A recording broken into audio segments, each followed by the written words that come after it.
Well, I mean, to be fair, I think that we should be true to what his concerns were, and Yes. in terms of saying that, he has a collection of videos from majority local TV stations, and he took them from major metropolitan areas.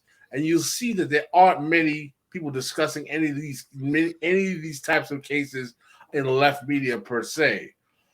But when bringing anything like this up, you get normally what you get is people saying you're using right wing talking points.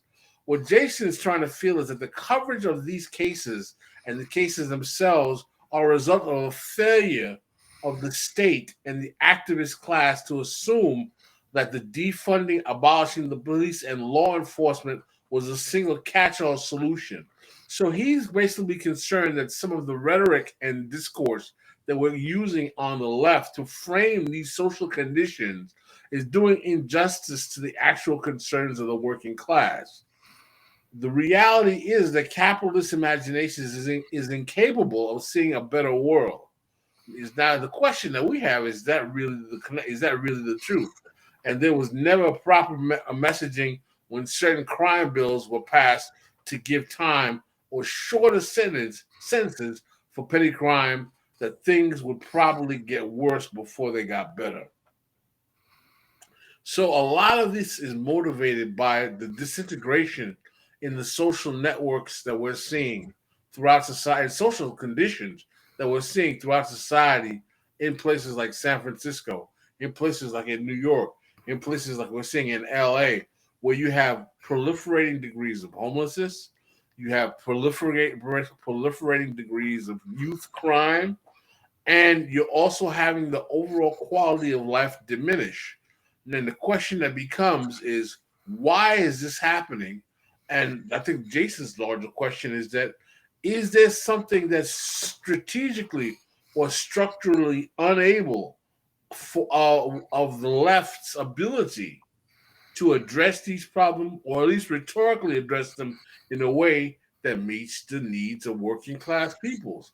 What do you think about that, the M2 Sunday? What do you disagree with that framing? I mean, I can agree with Jason's framing in terms of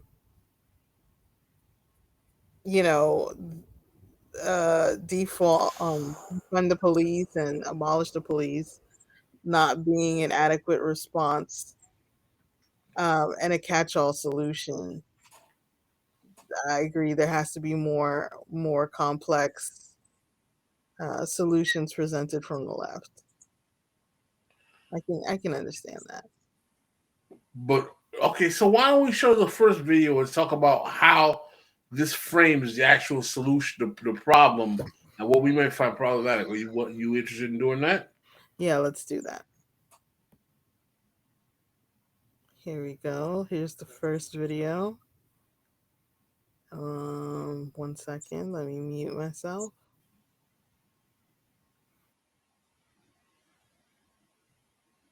It's that guy right there in the red. But we're about to show you something crazy that happened in New York City on a lazy Sunday afternoon. You know, people are just in the park having a nice time, and then this woman just randomly comes up. A crazed woman goes berserk. She's yanking the hair of a woman on the lawn, and she drags a woman by her hair. And people start yelling at her. She lunged towards a mom holding a baby. People gasped and yelled, and apparently it stopped her for a while, but then she went looking for somebody else, ripped up that guy's newspaper. She went berserk. Then she walked over to an area where people were sitting at a restaurant outside, the tables outside, and she just knocks plates and food and drinks on the pavement. She slams glasses down on the pavement and they break. She flips the sidewalk tables. She hurls trash over the fence, and then she is arrested. And she says, and a guy who is standing next to her while the police are handcuffing her says, "You don't go around beating up strange people in the street, like 7 people, pulling their hair, dragging them everywhere. She needs to not be let out." No, that guy right there in the red. Yeah, right. And you know what So the other thing is, it's Thompson Square Park. This is where this happened. And you see these people just going about their day. And this is typical of what happens. People walk up and they menace. And not only did you do it in daylight, They don't do it on the subway. And this reminds me very similar to the Denny Penny situation. So if you're sitting there and there's a guy and he's being aggressive, or even a woman who's aggressive and might have a weapon, do you just sit there and let it happen? Or do you say, okay, there's no cops around, right, I got to get involved because there's a woman with a baby, there's another woman who's lounging out, gets pulled a few feet by her own hair. You ask yourself, what are you going to do here, knowing the other guy that stood up, the Marine, is now has a grand jury deciding if they're going to charge him. Yeah, when that guy in the red sweatshirt was yelling at her saying, don't let her out, you shouldn't be doing this, she said, no one died. And then a word that starts with a B. Yeah.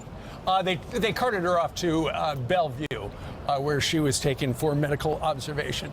I'm Steve Ducey. I'm Brian Kilmeade. And I'm Ainsley Earhart. And click here to subscribe to the Fox News YouTube page to catch our hottest interviews and most compelling analysis. Well. We're not surprised that we're getting a certain kind of spin of that nature from, shall we say, Fox News. But I think there's several problematic things that are disclosed by that video. I'd like to hear your thoughts first, Tucson. Living in New York, we know that there are people who might do things like that. I don't understand. There's a certain awareness that you need to have. Like towards the end, you saw a couple walking away, and that's exactly what you need to do. Walk away from the area. It's not a good time to stand your ground. Just read the situation. I don't know how you let somebody like that get close enough. Unless she's really wily, I don't know. I mean, what's clearly here is the situation in this case is that this woman is suffering from a massive mental health issue, and that her condition is a demonstration of what has happened in the deterioration of the state's capacity to provide a kind of well-being for those who are emotionally disturbed in the capacity of the city, and they're just running the streets. So the question then becomes: is the failure of our society to actually care for those who are ill turn into a justification for vigilante justice? I mean, where we now supposed to are people supposed to take her out because she has this condition that makes her difficult to function in society? What exactly is the remedy that we think that the civilians should be having? As someone asked in the chat, so we want people to be afraid of each other so much so that they take out vigilante justice on each other in these kind of moments of dire circumstance? I mean, some would say that, the question becomes, is this a culture war? This is a culture war issue. One of the problems I have with the framing of the left culture war, is the left failing the culture war, is that who is using culture war as a framing in the first place? Usually it's the right. And usually it's the right because they understand that these little hot takes can inflame people because they don't allow for policy decisions that take time to really address over long periods what are causing the endemic issues that society is facing. And instead, you get these little emotional hot takes that make everyone feel that society is falling apart, and then, oh my gosh, we need to just stop and put everyone in check, or else, God forbid, it's going to be the apocalypse as a consequence of all of these types of phenomenon.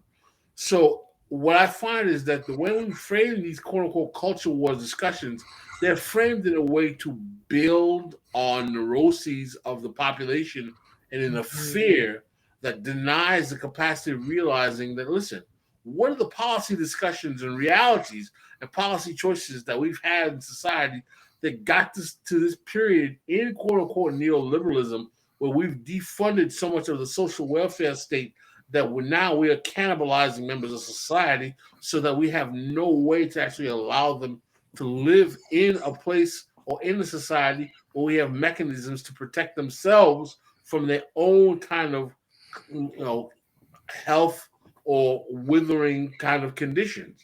And now it's kind of just let everyone out and says, you just do it on your own. Totally agree. And it is a hot take. That's the perfect description for it. Because otherwise, this isn't really news. How did this make it onto, was it national news? This is Fox and Friends. Correct. There's no reason to be broadcasting that unless you want to give a hot take, No, and absolutely, spread some absolutely. propaganda. Yeah, go ahead. No, absolutely. No, you're absolutely correct. Is that this form of media really takes hold in the national American consciousness with the rise of Rupert Murdoch and his empires, and when he Hmm. invaded American TV in the 90s. Because in the 80s and the 70s, news was not like this. It wasn't shaped to try to appeal to the base instincts of American society's paranoia and fears. I mean, we had the talk shows that started to get bad in the late 80s, but this type of really kind of just base shaping to racial propaganda as well as fear and terror and all that stuff really is is a consequence of the foxification of American media.